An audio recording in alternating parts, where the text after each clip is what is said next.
తెలంగాణలో అసెంబ్లీ ఎన్నికల్లో ఘన విజయం సాధించిన కాంగ్రెస్ పార్టీ మరో 4 నెలల్లో జరగనున్న లోక్సభ ఎన్నికలపై దృష్టి సారించింది.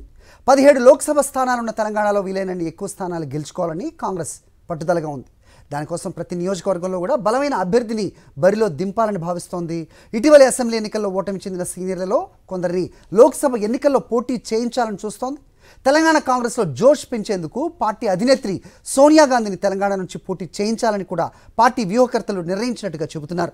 దీనికి సోనియా గాంధీ అంగీకరించారో లేదో తెలీదు. తెలంగాణలో మొత్తం 17 లోక్సభ స్థానాలున్నాయి. వీటిల్లో మజ్లిస్ పార్టీ ప్రాతినిధ్యం వహిస్తున్న హైదరాబాద్ నియోజకవర్గాన్ని మినహాయిస్తే మిగతా 16 నియోజకవర్గాల్లో బలమైన అభ్యర్థులను వెతికే పనిలో బిజీగా ఉంది కాంగ్రెస్ నాయకత్వం. తెలంగాణ రాష్ట్రాన్ని ఇచ్చిన వరుస 2 ఎన్నికల్లో అధికారాన్ని చేజిక్కించుకోలేకపోయిన కాంగ్రెస్ పార్టీ 3వ ఎన్నికల్లో అధికారంలోకి వచ్చింది. అదేవిధంగా కేంద్రంలో వరుసగా 2 ఎన్నికల్లో ప్రతిపక్షానికే పరిమితమైన కాంగ్రెస్ మరో 4 నెలల్లో జరగనున్న ఎన్నికల్లో సత్తా చాటి తిరిగి కేంద్రంలో అధికారంలోకి రావాలని పంతంగా ఉంది. అందుకోసం ప్రతి రాష్ట్రంలోనూ తన బలాన్ని పెంచుకోవాలని భావిస్తోంది. అందులో భాగంగా తెలంగాణపై ప్రత్యేక దృష్టిని సారించింది.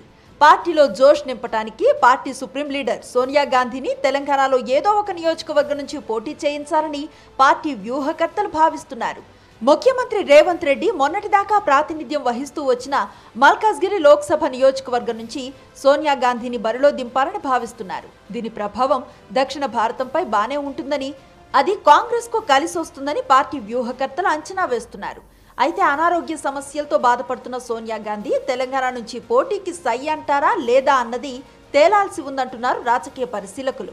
ఒకవేళ సోనియా గాంధీ ససే మీరా అంటే ప్రియాంక గాంధీనైనా పోటీ చేయించాలని వారు ఆలోచన చేస్తున్నట్లుగా చెప్తున్నారు. అసెంబ్లీ ఎన్నికల్లో తెలంగాణ ప్రజలతో ప్రియాంక గాంధీ బాగా కనెక్ట్ అయ్యారు. గాంధీ కుటుంబ సభ్యులు దక్షిణాది నుంచి పోటీ చేయటం కొత్తేమీ కాదు. భారత తొలి ప్రధాని పండిట్ జవహర్లాల్ నెహ్రూ తనయ ఇందిరాగాంధీ 1980లో తెలంగాణ నుంచి పోటీ చేశారు. అప్పట్లో ఆమె మెదక్ లోక్సభ నియోజకవర్గం నుంచి పోటీ చేసి విజయం సాధించారు. జనతా పార్టీ నాయకుడు జైపాల్ రెడ్డిపై ఇందిరాగాంధీ భారీ మెజారిటీతో విజయం సాధించారు. ఇందిరాగాంధీ ఎన్నికల బరిలో ఉండటంతో పార్టీ శ్రేణుల్లో జోష్ పెరిగింది. పార్టీకి కొత్త ఊపు వచ్చింది. ఫలితంగా 42 లోక్సభ స్థానాలు ఉన్న ఉమ్మడి ఏపీలో కాంగ్రెస్ పార్టీ 41 స్థానాలను గెలుచుకుంది.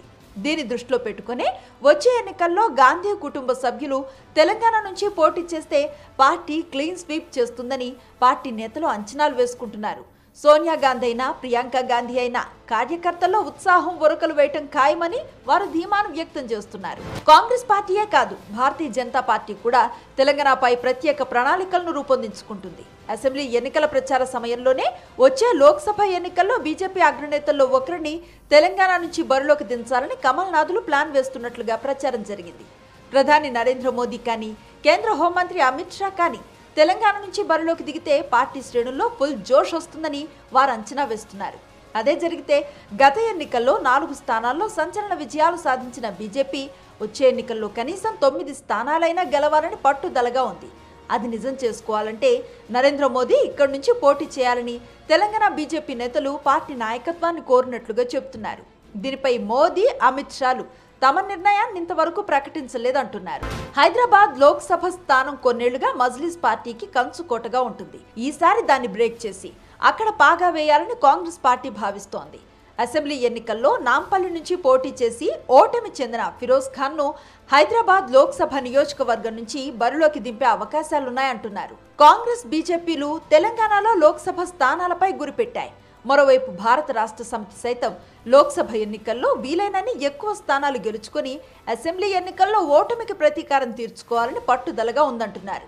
2 జాతీయ పార్టీలతో పాటు బీఆర్ఎస్ కూడా రాబోయే ఎన్నికలను ప్రతిష్టాత్మకంగా తీసుకోవడంతో లోక్సభ ఎన్నికలు హోరాహోరీగా సాగే అవకాశాలున్నాయంటున్నారు రాజకీయ పండితులు.